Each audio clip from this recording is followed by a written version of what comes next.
El mariscal de la Ribagüero fue el primer presidente de la República del Perú, nombrado por el Congreso en el año 22, cuando San Martín deja el Perú. Murió el año 58, es decir, 36 años después, muere de 75 años, bastante para la época. Y se publica ese año memorias suyas, narrando los acontecimientos de los años 20, con un seudónimo Pruvonena, un peruano, en las que presenta una imagen absolutamente negra de todo el proceso de la independencia política y particularmente hostil contra el general San Martín, al que considera un ebrio, terrorista, criminal, etc. Y sobre Bolívar, aún peor. Señor Manuel Burga, muy buenas noches. Buenas noches, Fernando, con todo gusto. ¿Qué es lo que vivió y qué es lo que padeció el señor Ribagüero para haber llegado a una conclusión tan horrible como esa, como sostener que bajo el régimen colonial, él que había luchado por la independencia, estábamos mejor desde el punto de vista de la pobreza del país, desde el punto de vista de la corrupción del país y desde el punto de vista del funcionamiento de las instituciones? Es evidentemente una memoria donde hay un diagnóstico bastante negativo de los resultados de la independencia, los resultados que él vivió después, como exiliado o como maltratado por los gobernantes. Pero no nos extrañe nada de eso, Fernando, porque en el centenario, Pedro Dávalos y Lizón escribe algo similar, la primera centuria. Pero no había luchado, y en no 1900, había disparado un tiro, Dávalos y Lizón, en 1969, Vargas Llosa, en conversación en la catedral, hace decir a alguien cuándo se jodió el Perú. Sí, es decir, sí. Estamos ante testimonios personales, interpretaciones personales. Y Pruvonena, que es José de la Ribagüero y Sánchez Boquete, es uno de ellos. ¿Por qué? Porque su proyecto no prosperó. Estuvo solamente 4 escasos meses como presidente de la República y después le sucedió su contradictor. Lo sacaron del gobierno. Sí. Él era simpatizante, de alguna manera cercano a San Martín. Sí. Y un poco o bastante alejado de las propuestas bolivarianas y de Sucre. República. Republicanas, y la propuesta que él abrazaba, es demasiado decir abrazaba, pero con la que coincidía con San Martín, era un gobierno monárquico, que dicho así suena muy fuerte, ¿no es cierto? Ya no tanto, para lo que hemos visto. No, te digo, Fernando, que suena fuerte, pero España hasta ahora es una monarquía constitucional. Sí. Inglaterra también, sí. Bélgica también, sí. Suecia también, sí. Holanda también. Entonces, era una propuesta política. Igualmente Brasil era una monarquía constitucional por los mismos reyes portugueses. Entonces, lo que pasa es que distorsionan la propuesta política y acusan a Ribagüero de un traidor. Entonces termina exiliado una vez, una segunda vez y una tercera vez. Y Ribagüero es un caso. Sin duda, no. Te digo por qué. Porque él estuvo muy joven en España. Sí. Y estuvo combatiendo en 1808 al lado de las tropas españolas contra el ejército napoleónico. Sí. Y ahí bien probable que conoció a William Miller. Sí. William Miller era uno de los combatientes y fue uno de los que... Es muy interesante todo esto, ¿ah? Porque él regresa al Perú en 1810, cuando él tenía 25 años. Sí. ¿Sí? Y escribe, en 1818, escribe una manifestación histórica que ha sido conocida como las 28 causas para la independencia de América del Sur. ¿eh? Es decir, era un hombre convencido. Entonces lo que se dice de él, la amargura que tú has notado en su memoria, es una amargura, una cólera, es una suerte de que los que estuvieron muy convencidos de que la propuesta republicana era muy buena y después derivó en autoritarismos militares, ¿no? Estaban muy desilusionados en los años 50. Sí, ahora... Y él muere en París, ¿ah? Y en París se publica su memoria. Entonces, los peruanos deberíamos leer más a Ribagüero, tratar de entenderlo. ¿Por qué esta desilusión? ¿Por qué décadas después de la instalación de la República, él, que era uno de los promotores de eso, que se la jugó, que publicó ese 28 causas en 1818 en Buenos Aires, no se podía publicar en Lima, y que el virrey Pezuela lo metió a la cárcel en Tarma? Entonces, era un combativo. Te digo lo que dice Carmen Maquebo gran historiador que forma parte del comité editorial, ¿no? Sí, en un libro muy interesante, que él trató de peruanizar la independencia. ¿Por qué? De la misma manera que William Miller trató de conquistar a las guerrillas y a los montoneros. Miller usaba poncho. Y José de la Riva Agüero estuvo en Tarma, estuvo en Huánuco, estableciendo relaciones muy estrechas con los líderes regionales. Entonces te digo, Fernando, hay que leer esas memorias. No, yo las he leído con emoción. Hay que tratar de entender a Ribagüero, hay que conocer los diferentes Ribagüeros. El Ribagüero de 1810, el de 1818, el presidente del 23, el exiliado y después el colérico. Lo que sorprende es su gran cultura. Es un libro que está precedido por citas del historiador Tácito y por el orador romano y filósofo Cicerón, y luego autores franceses de su época, como Chateaubriand y como Benjamin Constant, ese gran liberal francés, ¿no? Sí, había estado en Francia. No es finta, de verdad ha leído, de verdad conoce. Bélgica, se casó con una mujer belga, una princesa. Ya. Ahora, lo que me ha sorprendido es que ninguna crítica contra el Congreso de la República de hoy, que pululan las críticas en vista del escasísimo apoyo popular que tiene y del esfuerzo que los congresistas hacen porque si nos formemos una mala opinión de ellos. Cada día tenemos pruebas. Sin embargo, esas críticas no llegan a la dureza con la que Ribagüero se expresa sobre el Congreso inicial de nuestra República. Pese a que tenemos la idea de que habían grandes personalidades y de gran mérito. Bueno, había un Congreso que tú sabes, el Congreso Constituyente. Sí. Es el Congreso Constituyente. Hay un golpe de Balconcillo que lo encabeza Ribagüero. Gracias a lo cual es el ejército peruano patriota, que era algo pequeño, lo que le pide al Congreso, al Congreso Constituyente, designar a Ribagüero como presidente. ¿Cómo es posible que el primer presidente del Perú no sea conocido por todos los peruanos? El tema... ¿Es un tema de investigación? No, el tema es que ya lo dijo Basadre, y bueno, voy a leer aquí a Rubén Vargas, el historiador, el padre Vargas Ugarte, que tiene en el tomo sexto, dice algo muy interesante. Dice, acá está, miren la personalidad.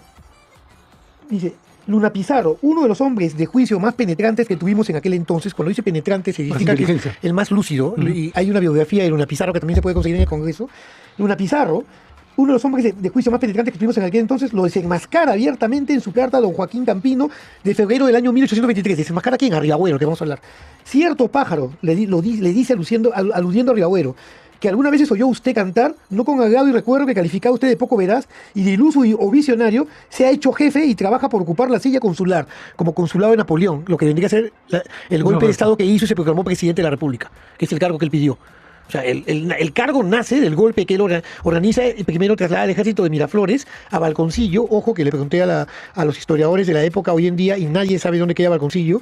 Eso del Balconcillo actual no es ese. No se sabe a ciencia cierta si es ese. O sea, que ha desaparecido el lugar exacto donde fue el primer golpe de Estado, que se tumba a la Junta de Gobierno, a la Junta Gubernativa, que le integran 3 personas, que ya había proclamado la República, y el golpista además asume el cargo de presidente de la República. Y ese es José Larribagüero. Y mira, para finalizar dice algo así, dice, y trabaja por ocupar la silla consular, persuadido a que solo él es hombre como los reyes de Europa, se persuaden que ellos han nacido para gobernar los pueblos.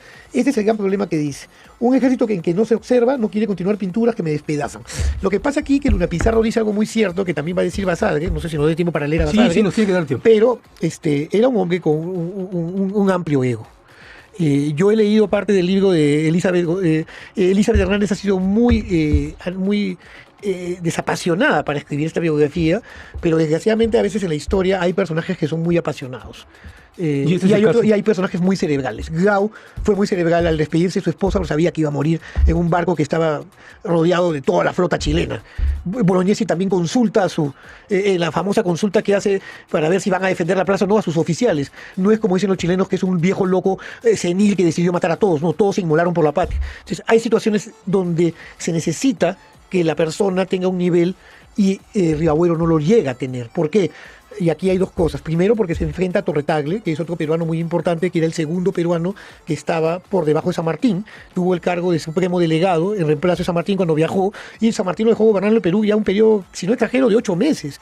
Para los que nos están escuchando, San Martín delegó el mando y era Torretagle quien daba las órdenes, quien ayudó a crear el Banco de Papel Moneda, entre otras cosas. A lo que voy es, Rivagüero lo veía como un rival. Un rival además porque ambos eran nobles, pero Rivagüero no tenía título y la familia Torretagle era más noble que la de Rivagüero. Entonces Rivagüero tenía título por línea paterna. Torretagle, diré, que era el cuarto marqués de Torretagle, y a Torretagle inclusive San Martín lo hace marqués de Trujillo. O sea que imagínense, claro, eso no lo dice acá Elizabeth tampoco, pero imagínense ustedes, los que nos escuchan, cómo estaría una persona que tiene un alto ego y luego llega a hacer el golpe de Estado y el Congreso de la República le dice: un momentito. Y esto yo estoy hablando para que se rían un poco los que nos escuchan, pero el militar de más alto grado acá no es usted, es Torretagle. Entonces, lo nombran a Torretagle para que le entregue el poder al futuro primer presidente de la República. Eso sucede. O sea, igual Torretagle había pasado un sinsabor terrible y el otro haberse sentido en la gloria de humillar a Torretagle para que lo nombre presidente.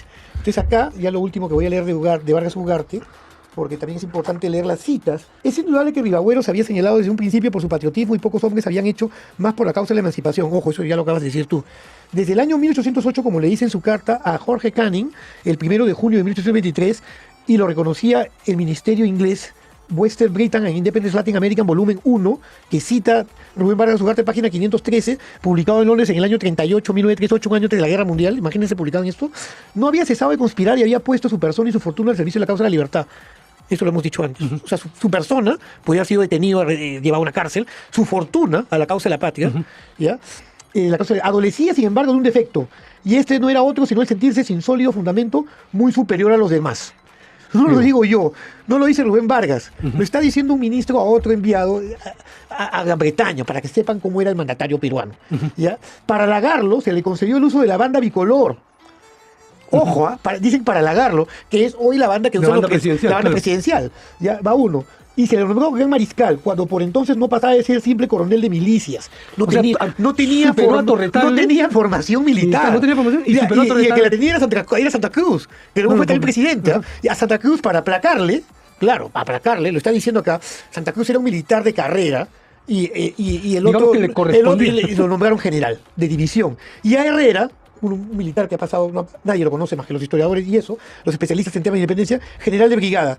Rivagüero lo hizo luego su ministro de guerra, aquí en Herrera, para tenerlo a su lado, y a Santa Cruz lo envían a la expedición intermedios al sur, una expedición donde va a ganar la batalla de Cepita, se va a convertir en el mariscal de Cepita, pero va a perder la campaña, y bueno, Torretagle va a ser el gran rival que en su momento se va a enfrentar y va a lograr que el Congreso destituya a Rivagüero y se va a nombrar presidente constitucional. Brevemente, para que la población, los que nos están escuchando, todos los oyentes sepan un poco de historia, se retira San Martín en septiembre del 22 y en diciembre del 22 se proclama la República, o sea, gana el bando republicano, y es lo que a veces no se dice, lo dice Basargue, lo dice Vargas Ugarte, lo dice de la Puente Candamo, pero los textos escolares no lo dicen, entonces lo tengo que reiterar porque el 17 de diciembre del año 22 se proclama la República recién. Antes no teníamos sistema republicano, estábamos pensando otra vez de repente traer un príncipe para reinar acá. Ese gobierno de la Junta Gubernativa mandó una expedición que se conoce como Expedición a Puertos Intermedios, y esa expedición va a fracasar. A raíz del fracaso militar surge este movimiento militar, este golpe del motín de Balconcillo, y el que lidera el golpe se convierte en el presidente de la República, que es don José de la Rivagüero y Sánchez Boquete. Él va a gobernar desde marzo, desde el 1 de marzo, el golpe fue el último día de febrero, va a gobernar en marzo, y luego, como no tenía ejército, la segunda expedición a intermedios también es derrotada. O sea, eso viene después, pero lo importante acá es que él ya tenía un ejército derrotado y está gobernando el Perú, pero le faltan tropas y viene una negociación con Bolívar para que envíe ayudas, los auxiliares. Él firma un tratado del cual el gobierno peruano luego va a decir que deberían desconocerlo porque él no tenía poder eso está... Hay textos basados que también hablan al respecto, donde él acepta pagarle su sueldo, darle comida y darle vestimenta a las tropas que vengan. Y eso es lo que no quería. Enviadas por Bolívar. Luego, en el mes de julio, antes de celebrar un aniversario más patrio, viene una crisis donde Canterac ocupa la ciudad y él se tiene que refugiar en el Callao. Y de ahí Ribagüero se va a Trujillo. Ahí espero que todos nos estén viendo, imaginándonos en la cabeza, el mapa del Perú, que todos lo conocemos, del Callao. Del Real Felipe parte a Trujillo con el Congreso que lo acompaña. En la mitad del Congreso que se queda en Lima acá, cuando a los pocos días de ocupar Lima se retira Canterac, saqueó la ciudad, la saqueó, se retira, no se quedó mucho tiempo. Los patriotas vuelven a la ciudad y destituyen a Ribagüero y proclaman a quién, a su archirrival Torretagle, que se convierte en presidente de la ciudad gótica. Se convierte en presidente de la República, pero ojo, al mismo tiempo el Congreso termina la Constitución del 23 y en ese momento además invitan a Bolívar llega al Perú y aquí es la cuestión más extraña de la historia. Porque nace la Constitución y ya nace muerta. Eso lo puedo hablar así porque he estudiado Derecho Constitucional en la Católica con mi profesor de Derecho Constitucional. He conversado eso con mi gran amigo que falleció, Carlos Ramos Núñez. Hemos hablado la Constitución del 23, que fue muy... adelantada para sus tiempos, tenía cosas más ganado la muy palabra, pero importantes. además de eso era muy de que el Poder Legislativo tuviera el poder en sus manos y no de darle poder al Ejecutivo. Era presidencialista. Exacto.